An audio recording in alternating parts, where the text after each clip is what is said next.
안녕하세요 여러분. 12라운드 GB 대구은행파크에서 열린 대구FC와 포항 스틸러스의 전술 리뷰로 돌아왔습니다. 바로 들어갈게요. 지난 울산전과 비교했을 때 라인업에 좀 변화가 있었는데요. 일단 제일 먼저 특이했던 점은 왼쪽 공격수로 바셀루스 선수가 출전했던 왼쪽 공격수로 케이타 선수가 선발 출전을 했었고, 그 다음에 이영래 선수 대신에 박세진 선수가 먼저 선발 출전을 한 것을 알 수 있습니다. 지난 울산전을 돌이켜봤을 때 많은 분들이 이런 장면을 많이 생각하실 수 있을 거예요. 두 명의 미드필더와 두 명의 센터백이 사각형을 이루면서 에드가 선수를 지역을 형성하면서 가둬놓고, 그 다음에 이 양쪽 풀백이 높은 위치까지 전진을 해서 우리의 5명의 센터백과 1대1 혹은 다수의 매치업을 이루면서 그 대구의 수비를 공략하는 모습을 볼 수 있었습니다. 포항도 크게 다르진 않았어요. 오른쪽으로 김용환, 그 다음에 심상민이 높은 폭을 형성하고 싶어 했고, 처음으로 비추어 봤을 때 오른쪽 윙으로 출전했지만 김승대가 폭을 좁혀주고 고용준과 백송동이 공격형 미드필더로를 분담을 하면서 대구와 5대5 매칭을 이루는 모습을 보여줬습니다. 이제 지난 울산전이랑 비교했을 때 대구가 전형적인 5-4-1 플랫한 5-4-1 형태로 지키면서 울산을 막으려고 했다가 된통 깨진 모습을 볼 수 있었죠. 지난 저희 최근화 뒷박시대 녹음 최근화를 들어주신 분은 이해하시겠지만 이 플랫한 5-4-1은 여러가지 단점이 많습니다. 일단 무한정으로 라인이 밀려 내려갈 수 있다는 단점이 있고, 밀려 내려갔을 때 골대 앞에서 혼전 상황에서 대구의 수비수들의 개인 기량을 요구하는 상황이 나오게 되면서 울산 선수들에게 많이 힘든 모습을 보였었죠. 이걸 방지하기 위해서 최영근 감독은 조금 다른 수를 뒀는데, 저는 이 부분이 굉장히 흥미로워서 일단 처음으로 먼저 얘기를 해보려고 합니다. 똑같은 맥락이었어요. 4명의 미드필더가 존을 이루면서 에드가 선수 하나를 가지고 노는 모습을 하려고 했을 거예요, 포항은. 근데 지난 경기들에서 이거에 끌려 나갔던 미드필더와는 다르게 대구는 케이타 선수를 활용해서 조금 더 다른 수비 방법을 활용을 하게 됩니다. 먼저 주목해야 될 점은 에드가 선수와 박세진 선수의 그런 배치라고 생각을 하시면 되는데, 포항 경기를 좀 보신 분들은 아시겠지만 오베르단 선수가, 그리고 지금 오늘은 경기에 나오진 않았지만 김종우 선수가를 통해서 그 선수들의 개인 기량을 통해서 포항은 빌드업을 하는 모습을 많이 볼 수 있었죠. 이 센터백 후방 빌드업 상황이 일어날 때 박천영 선수나 그랜트 선수가 오베르단 선수한테 공을 줬을 때 기본적으로 박세진 선수는 5-4-1에 4를 이루고 있다가 오베르단 선수나 혹은 이승무 선수가 이 자리에 와서 받아도 똑같은 상황이었지만 박세진 선수가 기동력을 활용해서 오베르단 선수를 강하게 압박하는 모습을 볼 수 있습니다. 이때 에데가 선수는 같이 박찬영 선수나 혹은 그랜트 선수한테 가는 공을 막아주기 위해서 이런 방향을 설정하는 압박 형태를 취하게 되고, 그럼 당연히 이 공간에 대한 고민이 생길 수밖에 없겠죠. 박세진 선수가 비우고 나는 공간, 이 공간을 메꾸기 위해서 최영건 감독은 케이타 선수를 활용을 합니다. 케이타 선수가 수비 위치 선정 능력이 좋다 보니까 전형적인 윙어의 역할을 하기보다는 중앙으로 좁혀 들어와서 형성을 하고 있고, 중앙으로 위치를 잡고 있고, 거기에 따라서 측면으로 공이 갔을 때는 측면 수비를 도와주고 기본적으로 중앙으로 가는 패스기를 막고 있는 이런 형태를 취하면서 기본적으로 5-4-2의 형태를 취했다고 볼 수 있습니다. 이게 굉장히 효과적이었다고 볼 수가 있는 게, 지난 울산전을 돌이켜봤을 때 이 그랜트 자리에 출전했던 김영권 선수가 이 미드필더랑 자리를 바꾸다고 할지어도 이 유기적으로 움직이면서 사각형을 유지를 하려는 모습을 보였던 데 반해서 포항 선수들은 센터백은 센터백 자리에 머물러 있는 형태로 있었기 때문에 에드가 선수의 이 방향 설정을 하는 압박이 잘 먹힐 수 있었어요. 에드가 선수가 상대적으로 전방 압박의 부담이 그렇게 높지 않았던 이유는 이 방향 설정만 해주면 되는 그런 역할밖에 주어지지 않았기 때문에 다른 선수들이 오히려 한 발 더 많이 띄워주면서 압박 라인을 형성할 수 있었습니다. 이 5-3-2 에드가 선수의 위치에 따라서의 조금 숫자의 변화는 있겠지만 기본적으로 이 5-3-2 형태의 가장 장점이었던 부분은 오베르단 선수가 아무래도 잘 돌아서지 못했을 경우에는 갈 길이 없게 되고 다시 이 라인으로 밀리게 되겠죠. 박찬용 선수한테 밀리게 되면 에드가 선수가 박찬용 선수를 압박을 하고, 그럼 자연스럽게 이승모 선수한테 가는 길은 이준용 선수만 차단을 하면 포항의 중앙 빌드업 체계는 무너지게 되는 게 이번 이 전형의 가장 큰 장점이었습니다. 그럼 이렇게 생각하실 수 있어요. 센터백이 울산전에서는 센터백들이 이렇게 직접적으로 공격형 미드필더한테 패스를 하지 않았냐라고 하실 수 있는데, 일단 첫 번째는 포항의 센터백들은 울산의 센터백들만큼 빌드업 능력이 좋지 않았고, 물론 박찬현 선수는 저는 개인적으로는 빌드업 능력이 좋은 선수라고는 생각은 하는데, 그런 오늘 경기에서는 압박에 힘겨워해서 그런 모습이 잘 나오지 않았고, 그다음에 김승대 선수와 고영준 선수의 움직임 자체 혹은 제카 선수가 바다로 나오는 움직임 자체가 확실하지 못했어요. 그리고 이 케이타 선수의 당연히 기능적인 수비가 있었기 때문에 패스가 들어갈 수 없는 상황이 됐겠죠.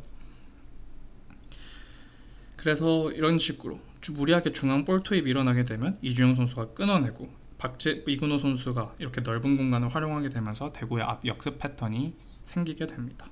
이런 포항의 후방 빌드업을 막는데 또 이 방법이 효과적인 이유가 또 하나가 있는데, 지난 울산전이랑은 비교했을 때 포항은 아무래도 이 폴백을 활용하는 비중이 좀 높은 팀이다 보니까 이런 식으로 막혔을 때는 상대적으로 풀백이 끌려 내려올 수밖에 없어요. 일단 첫 번째는 이 오베르단에게 박세진이 압박을 가했을 때 일단 이 패스 줄기를 하나 만들어줘야 된다는 그런 책임이 하나가 있고, 그 다음에 혹시나 이 전방 압박 상황에서 이준영 선수나 아니면 케이타 선수한테 공이 끊겼을 때 이 뒷공간, 양 후방 빌드업의 뒷공간을 방어하기 위해서에 대한 부담을 가질 수밖에 없습니다.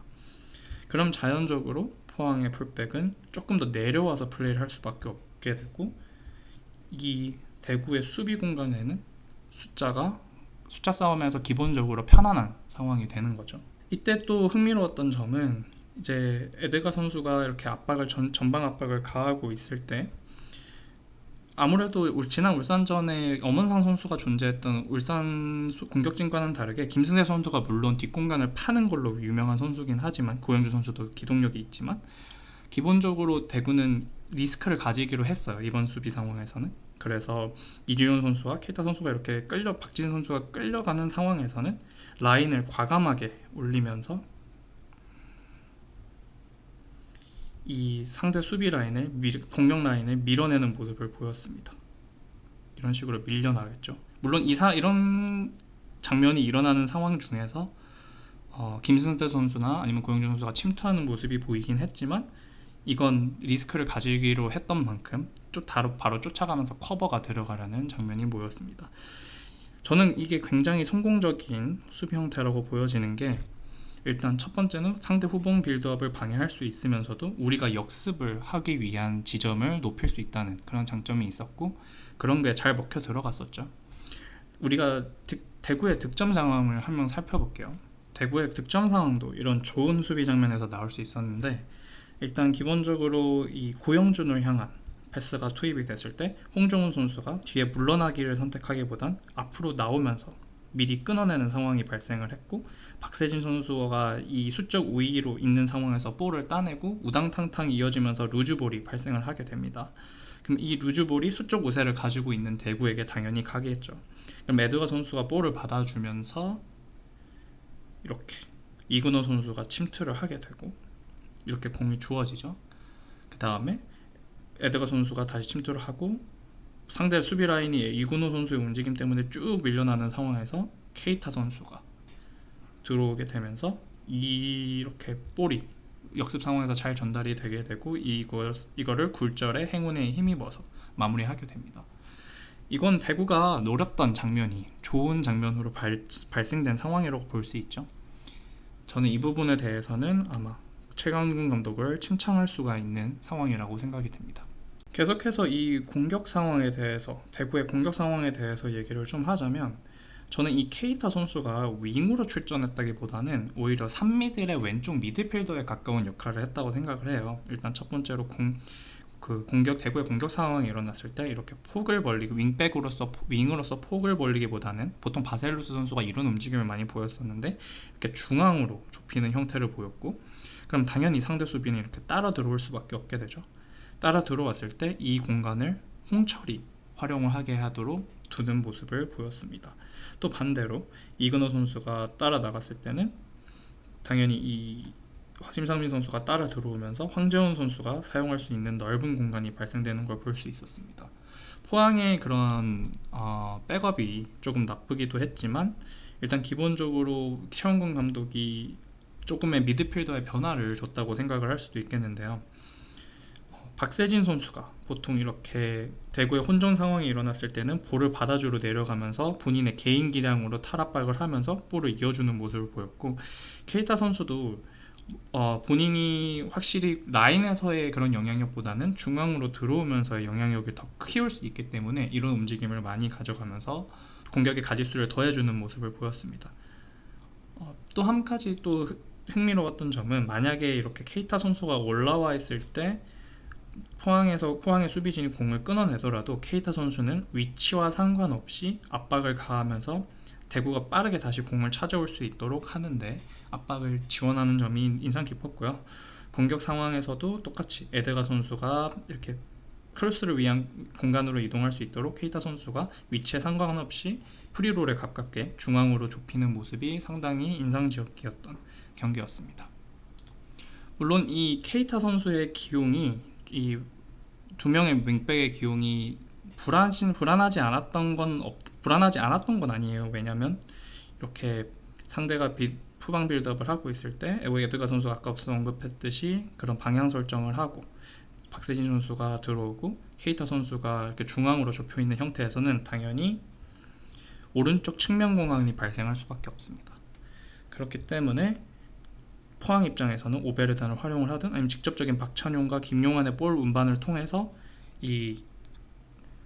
아마 경기를 보신 분은 이 공간이 많이 신경이 쓰였을 거예요. 왜냐면은 홍철 선수와 김승대 선수의 1대1 혹은 김승대 선수가 이렇게 돌아 움직여 들어가는 움직임이 많았던 공간인데, 이 공간을 향해서 포항이 볼을 보내도 고영준과 제카의 지원이 늦을 뿐더러 이미 김승대가 이 공간에서 공간을 잡아도 대구에게 수적으로 풀백이 내려가 있다면 대구에게 수적으로 불리한 상황이기 때문에 홍철 선수가 압박을 하고 조진우 선수가 커버를 하는 형태로 포항의 공격을 쉽게 막아낼 수 있었습니다. 전반적으로 봤을 때 저는 포항 경기만큼은 여러분들께서도 많은 의견이 갈리긴 하겠지만 제 개인적인 생각은 포항에 대한 준비는 굉장히 잘 된 것 같고, 한 가지 아쉬웠던 점은 왜 울산전에도 이렇게 하지 않았나라는 그런 아쉽다는 생각이 들고요. 앞으로도 이런 창의적인 기용을 통해서 대구가 나갈 수 있는 그런 방향을 최영훈 감독이 제시해줬으면 좋겠다는 생각이 들었습니다. 지금까지 들어주셔서 감사하고요. 만관부 구독, 좋아요, 알림 설정까지 꼭 부탁드립니다. 감사합니다.